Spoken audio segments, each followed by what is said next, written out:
Hello students, मैं doctor Ravindra Mishra,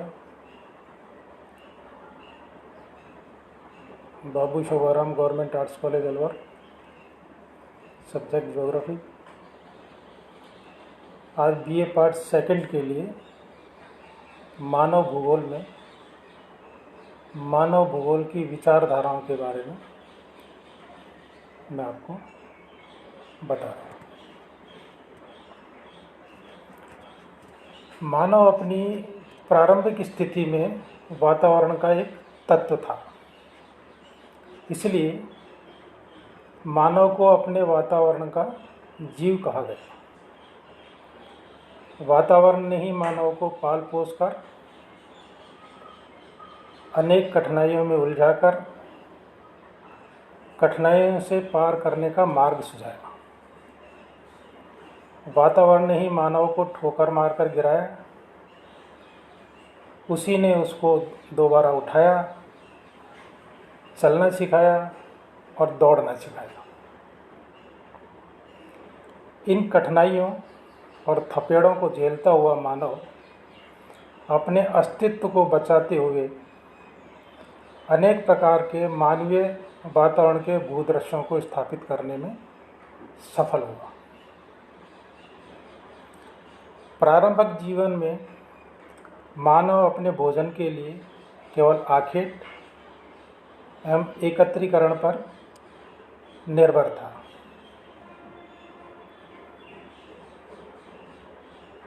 उसके बाद में उसने जानवरों को पालना शुरू किया।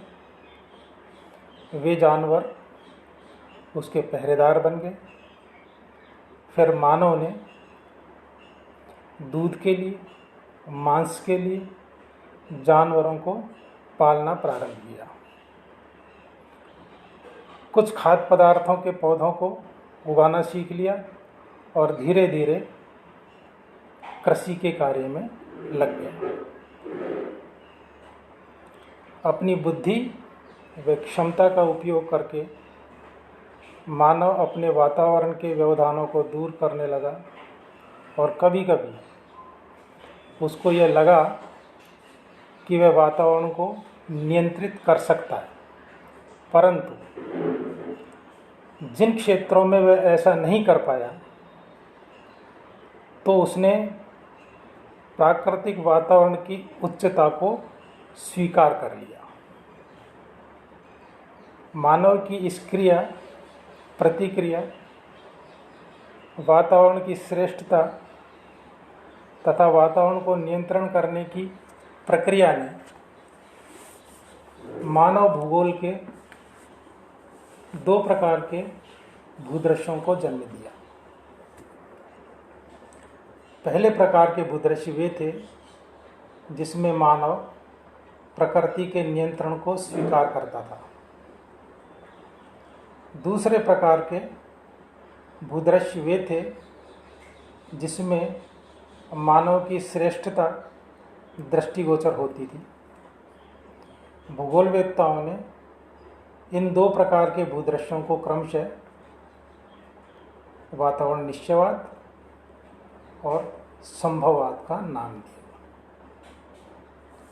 निश्चयवाद के समर्थकों का विचार था कि वातावरण ने मानव के कार्यों की सीमाओं का निर्धारण कर दिया है, जबकि संभववाद के विचारक मानते थे कि मानव वातावरण को परिवर्तित करने में सक्षम है।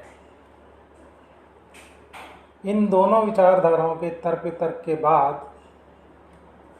एक तीसरी विचारधारा और तैयार हुई और उसे नवनिश्चयवाद कहा गया।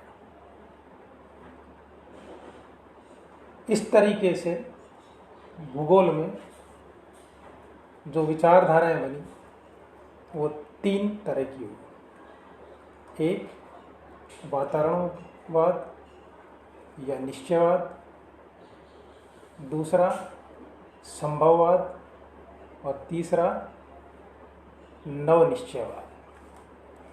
ये जो तीन तरह की विचारधाराएं भूगोल में स्थापित हुई उसके बारे में पहले मैं आपको वातावरणवाद या निश्चयवाद या वातावरण निश्चयवाद के बारे में बता दूं।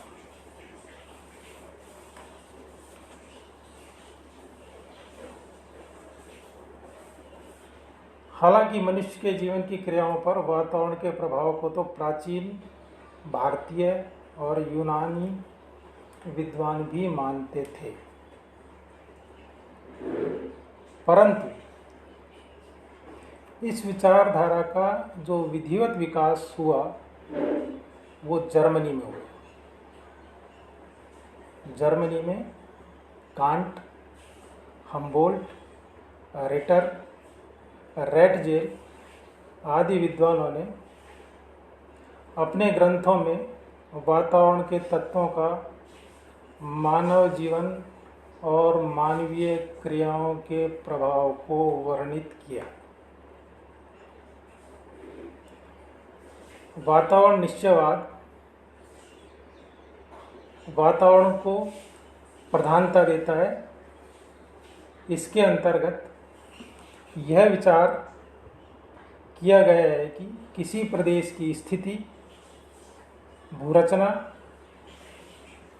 जलवायु, उच्चावच, मिट्टियाँ, खनिज संसाधन, वनस्पति और जीव जंतु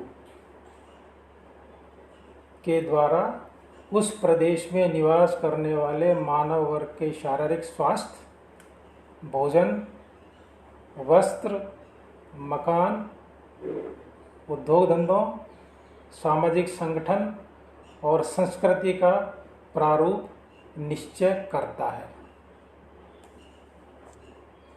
उदाहरण के लिए गर्म तथा आर्द्र जलवायु के प्रदेशों में चावल, गन्ना, रबर,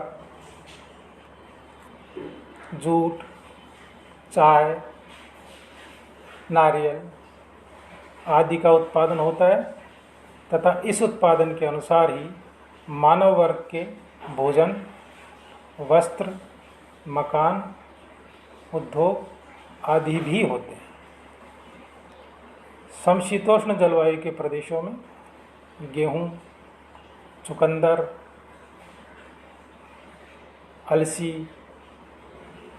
रेशम, ऊन आदि का उत्पादन होता है और इस उत्पादन के अनुसार मनुष्य का रहन सहन भी होता है।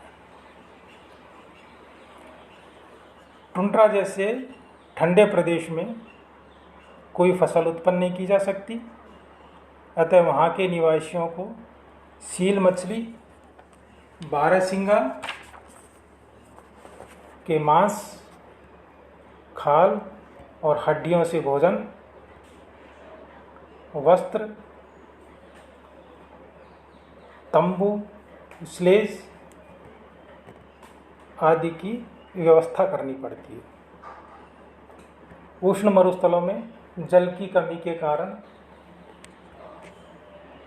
ऊंट को पाला जाता है।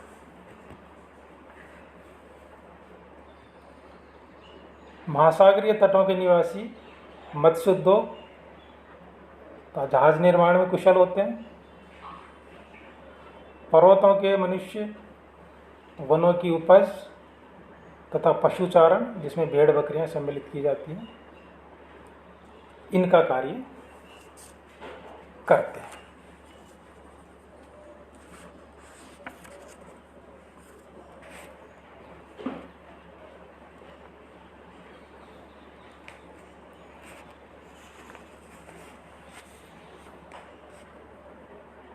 निश्चयवाद मानव भूगोल की प्रारंभिक विचारधारा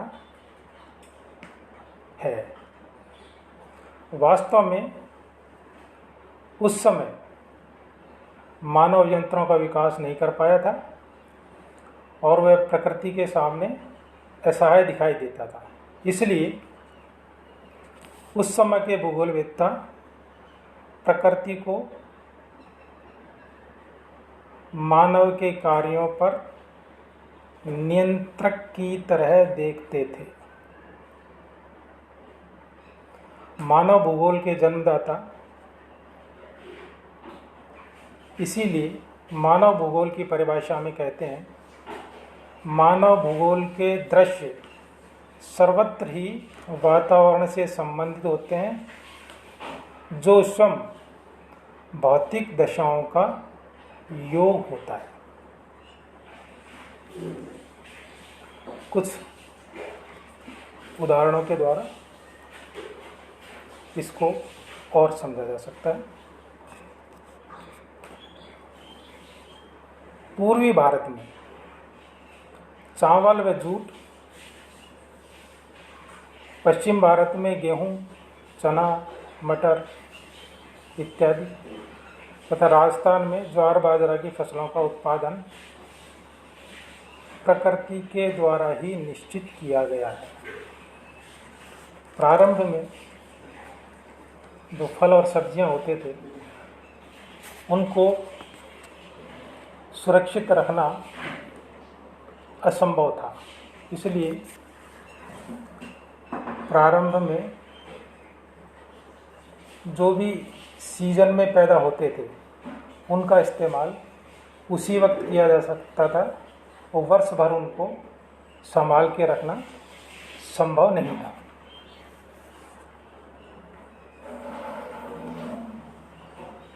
वर्षा न होने पर फसलें सूख जाती थी और अनेक बार अकाल का सामना करना पड़ता था।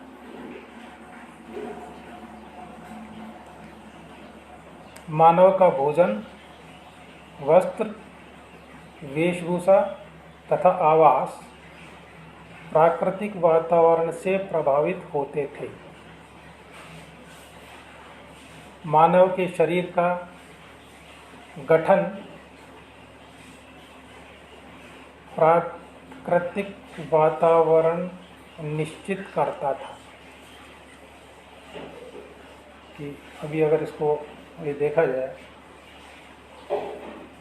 कि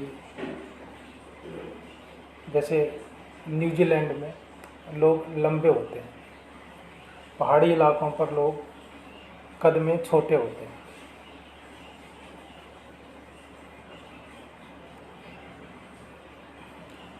इसके अलावा अनेक प्रकार की महामारियां फैलने से जनसंख्या बढ़ने के बजाय कम हो जाती थी।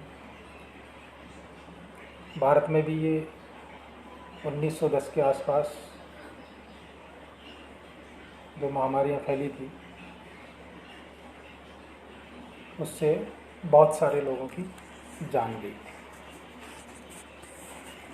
अब जो इसके समर्थक हैं निश्चयवाद के, वो प्रकृति को मानव से ऊपर समझते हैं, लेकिन कुछ लोग जो इसके समर्थक नहीं हैं वो इसकी आलोचना भी करते हैं।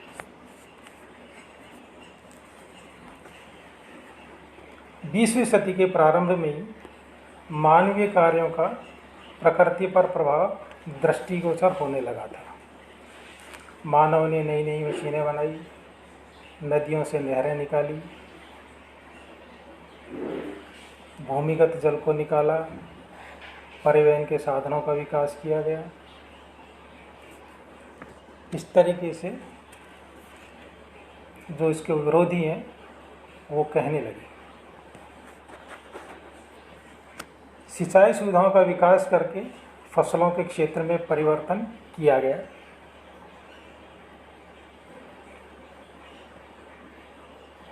खाद्य पदार्थों को सुरक्षित रखने के लिए शीत गृहों का निर्माण किया गया। जलवायु की कठोरता से बचने के लिए एयर कंडीशनर और हीटर का इस्तेमाल किया गया। बीमारियों से सुरक्षा के लिए दवाइयाँ तथा टीके बनाकर महामारियों को रोका गया। इस प्रकार के परिवर्तनों को देखकर विद्वान निश्चयवाद की आलोचना करने लगे। कुमारी सैमपुल जो निश्चयवाद की कट्टर समर्थक थी, ने कहा कि बढ़ते हुए बच्चे को कसे हुए कपड़े पहनाना बुद्धिमानी की बात नहीं है। फैब्रे, जो संभववाद के जनक माने जाते हैं, उन्होंने कहा कि प्रत्येक स्थान पर संभावनाएं हैं, आवश्यकता नहीं, और मानव इन संभावना का स्वामी बनकर उनके उपयोग का निर्णायक होता है।